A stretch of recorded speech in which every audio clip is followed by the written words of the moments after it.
Hi friends, ഇന്ന് ഞാൻ വന്നിരിക്കുന്നത് നല്ലൊരു സോഫ്റ്റ് ചപ്പാത്തിയുടെ റെസിപ്പിയുമായിട്ടാണ്. നമ്മൾ ചപ്പാത്തി ഉണ്ടാക്കുമ്പോൾ പപ്പടം പോലെ നന്നായി പൊങ്ങി വരുവാനും ഒരുപാട് നേരം ആ ചപ്പാത്തി നല്ല സോഫ്റ്റായി ഇരിക്കുവാനുമുള്ള ടിപ്സുകളാണ് ഇന്നത്തെ എൻ്റെ വീഡിയോ. നമ്മുടെ വീട്ടിലുള്ള ചേരുവകൾ വെച്ചുകൊണ്ട് മാത്രം വളരെ സോഫ്റ്റ് ആയിട്ടുള്ള ചപ്പാത്തി നമ്മൾക്ക് ഉണ്ടാക്കിയെടുക്കാവുന്നതാണ്. I am Shajahan Karim. Taste of best എന്ന എൻ്റെ യൂട്യൂബ് ചാനലിലേക്ക് എല്ലാവർക്കും സ്വാഗതം. വീഡിയോയിലേക്ക് കിടക്കാം. ഈ ചപ്പാത്തി ഉണ്ടാക്കുവാനായി ആദ്യമായി ഒരു ബൗളിലേക്ക് 2 കപ്പ് ഗോതമ്പ് പൊടി എടുക്കാം. ഇതിലേക്ക് ഇനി ഒരു 1/2 ടീസ്പൂൺ ഉപ്പ് കൂടി ചേർത്ത് കൊടുക്കാം. ഇനി നമുക്ക് 1 ടേബിൾ സ്പൂൺ പുളിയില്ലാത്ത തൈര് ചേർത്ത് കൊടുക്കാം. ചപ്പാത്തി നന്നായി പൊങ്ങി വരുന്നതിന് ഈ തൈര് ചേർക്കുന്നത് നല്ലതാണ്.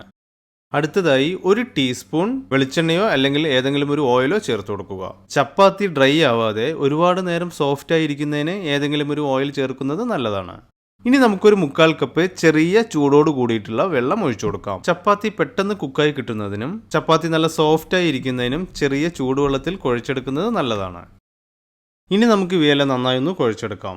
നമ്മൾ പൊറോട്ടയ്ക്ക് മാവ് കുഴയ്ക്കും പോലെ ചപ്പാത്തിക്ക് മാവ് കുഴക്കേണ്ടതില്ല. കാരണം അധിക നേരം നമ്മൾ ഈ മാവ് കുഴയ്ക്കുകയാണെങ്കിൽ വീട്ടിലുള്ള വെജിറ്റബിൾ പ്രോട്ടീനായ ഗ്ലൂട്ടൻ ഫോം ആവുകയും അങ്ങനെ ഗ്ലൂട്ടൻ ഫോം ആയി കഴിഞ്ഞാൽ ചപ്പാത്തി സോഫ്റ്റ് ആവുന്നതിന് പകരം ചപ്പാത്തിയുടെ മാവിന് വലിവ് വരാൻ സാധ്യതയുണ്ട്. മാവ് നന്നായി ഒന്ന് സെറ്റ് ആവുന്നവരെ ചെറുതായി ഒന്ന് കുഴച്ചെടുത്താൽ മതി. അങ്ങനെ ഈ കുഴച്ചെടുത്ത മാവ് ഒന്ന് കവർ ചെയ്ത് വെക്കുക.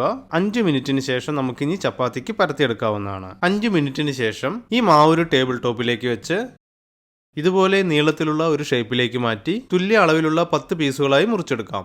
ഇങ്ങനെ ചെയ്യുകയാണെങ്കിൽ നമുക്ക് ചപ്പാത്തിയെല്ലാം ഒരേ വലുപ്പത്തിൽ ലഭിക്കുന്നതാണ്. ഇനി ഈ പീസുകളെല്ലാം ഓരോ ബോളുകളാക്കി മാറ്റി പരത്തിയെടുക്കാം. നമ്മളിങ്ങനെ ഈ മാവ് ബോളുകളാക്കി വെച്ച് പരത്തി എടുക്കുകയാണെങ്കിൽ ചപ്പാത്തിയെല്ലാം നല്ല റൗണ്ട് ഷേപ്പിൽ ലഭിക്കുന്നതാണ്. ഇങ്ങനെ ബോളുകളാക്കി വെച്ച ശേഷം എയർ കിടക്കാതെ ഒന്ന് കവർ ചെയ്ത് വെക്കുക.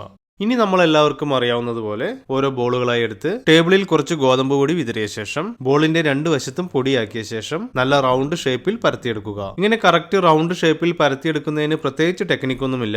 നമ്മളുടെ എക്സ്പീരിയൻസ് കൊണ്ട് മാത്രം ഉണ്ടാക്കിയെടുക്കേണ്ട ഒരു കാര്യമാണ്. ഇങ്ങനെ റൗണ്ട് ഷേപ്പിൽ പരത്തിയെടുക്കാൻ കഴിയാത്തവർക്ക് ഒരു അടപ്പ് വെച്ച് പ്രസ് ചെയ്ത് റൗണ്ട് ഷേപ്പിൽ ആക്കിയെടുത്താലും മതി. ഇങ്ങനെ പരത്തിയെടുത്ത ഓരോ മാവും ഒരു പ്ലേറ്റ് എടുത്ത് ഒന്നിനു മേലെ ഒന്നായി അടുക്കി വയ്ക്കുക.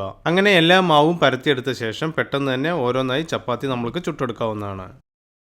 ചപ്പാത്തി ചുട്ടെടുക്കാനായി ഞാനിവിടെ ഒരു നോൺ സ്റ്റിക്കിന്റെ പാനാണ് ഉപയോഗിച്ചിരിക്കുന്നത്. നോൺ സ്റ്റിക്കിന്റെ പാൻ തന്നെ വേണമെന്ന് നിർബന്ധമില്ല. ആദ്യം തന്നെ പാൻ നന്നായി ഒന്ന് ചൂടാക്കിയെടുക്കുക. പാൻ നന്നായി ചൂടായ ശേഷം ഫ്ലെയിം ഒരു മീഡിയത്തിലേക്ക് മാറ്റുക. ഇനി നമുക്ക് പരത്തി വെച്ച ചപ്പാത്തിയുടെ മാവ് പാനിലേക്ക് ഇട്ട് കൊടുക്കാം. ഇനിയാണ് നമ്മൾ ശ്രദ്ധിക്കേണ്ട കാര്യം, ചപ്പാത്തി നല്ല പപ്പടം പോലെ പൊങ്ങി വരുന്നതിനും നല്ല പ്രോപ്പറായി കുക്ക് ചെയ്ത് കിട്ടുന്നതിനും ഞാനിവിടെ പറയുന്ന കാര്യങ്ങൾ ശ്രദ്ധിക്കുക. നമ്മൾ ചപ്പാത്തിയുടെ മാവ് പാനിലേക്ക് ഇട്ട ശേഷം ആദ്യം ഒരു 30 സെക്കൻഡ് വെയിറ്റ് ചെയ്യുക. 30 സെക്കൻഡിന് ശേഷം ചപ്പാത്തി ഒന്ന് മറിച്ചിടുക. ചപ്പാത്തിയുടെ മുകളിൽ ചെറിയ ചെറിയ ബബിൾസ് വരുന്നവരെ ഒന്ന് വെയിറ്റ് ചെയ്യുക. ബബിൾസ് വന്നു കഴിഞ്ഞാൽ ഒന്നുകൂടി മറിച്ചിടുക. ഇനി സ്ലൈസർ കൊണ്ട് ചെറുതായി ഒന്ന് പ്രസ് ചെയ്ത് കൊടുത്താൽ ചപ്പാത്തി പൊങ്ങി വരുന്നത് കാണാവുന്നതാണ്. ഇവിടെ നിങ്ങൾക്ക് കാണാം ചപ്പാത്തി നന്നായി പൊങ്ങി വന്നിട്ടുണ്ട്. നമ്മൾ ഉപയോഗിക്കുന്ന പാനിന്റെ ചൂടും ചപ്പാത്തി മറിച്ചിട്ട് കൊടുക്കുന്ന സമയവും ഒന്ന് ശ്രദ്ധിച്ചു കഴിഞ്ഞാൽ നിങ്ങൾക്കും ഇതുപോലെ നല്ല ചപ്പാത്തി ഉണ്ടാക്കിയെടുക്കാവുന്നതാണ്. ഇനി ബാക്കിയുള്ള ചപ്പാത്തി ഞാൻ ഇതുപോലെ ചുട്ടെടുക്കുന്നുണ്ട്. ഈ ചപ്പാത്തി നല്ലൊരു എയർ ടൈറ്റ് കണ്ടെയ്നറിൽ എടുത്തു വെക്കുകയാണെങ്കിൽ ഒരുപാട് നേരം ഈ ചപ്പാത്തി നല്ല സോഫ്റ്റ് ആയി തന്നെ ഇരിക്കുന്നതാണ്. ഇന്നത്തെ എൻ്റെ വീഡിയോ നിങ്ങൾക്ക് എല്ലാവർക്കും ഇഷ്ടമായെന്ന് കരുതുന്നു. നിങ്ങൾ എല്ലാവരും ഈ ഒരു രീതി വീട്ടിൽ ട്രൈ ചെയ്ത് നോക്കണം.